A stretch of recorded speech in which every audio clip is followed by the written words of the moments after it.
Doctrine of Liz பெண்டன்ஸ். பேரே கொஞ்சம் வித்தியாசமா இருக்கே, இது என்னது? லிஸ் பெண்டன்ஸ்ங்கிறது லத்தீன் வார்த்தை. அதுக்கு அர்த்தம் வழக்கு நிலுவையில் இருக்கு அல்லது பெண்டிங் சூட். நம்ம நாட்டுல இது சொத்து பரிமாற்ற சட்டம் 1882 அதுல செக்ஷன் 52ல வருது.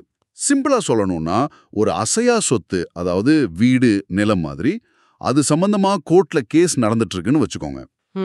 அந்த கேஸ் முடியற வரைக்கும் அந்த சொத்தை யாருக்கும் விற்கவோ, லீஸ்க்கு விடவோ இல்ல வேற மாதிரி டிரான்ஸ்ஃபர் பண்ணவோ கூடாது. மீறி பண்ணா அது அந்த கேஸ்ல இருக்கிற மத்தவங்களோட உரிமையை பாதிக்காது. அப்ப கேஸ் நடக்கும்போது வித்தா அந்த சேல் செல்லாதா? செல்லாதன்னு இல்ல.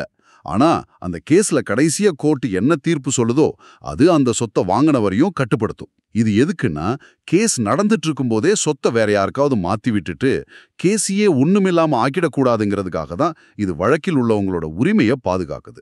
இது ஒரு முக்கியமான பாதுகாப்பு அம்சம்தான். ஆனா டெல்லி ஹைகோர்ட் இதுல சில விதிவிலக்கு இருக்குன்னு சொன்னதா உங்க நோட்ஸ்ல இருக்கே. ஆமா, இதுக்கும் சில கண்டிஷன்ஸ் இருக்கு.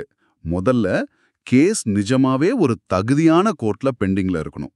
ரெண்டாவது, அந்த கேஸ்ல சொத்தோட உரிமை நேரடியா கேள்விக்குள்ளா இருக்கணும். மூணாவது, அந்த சொத்து மாற்றம் மத்தவங்களோட உரிமையை பாதிக்கிற மாதிரி இருக்கணும்.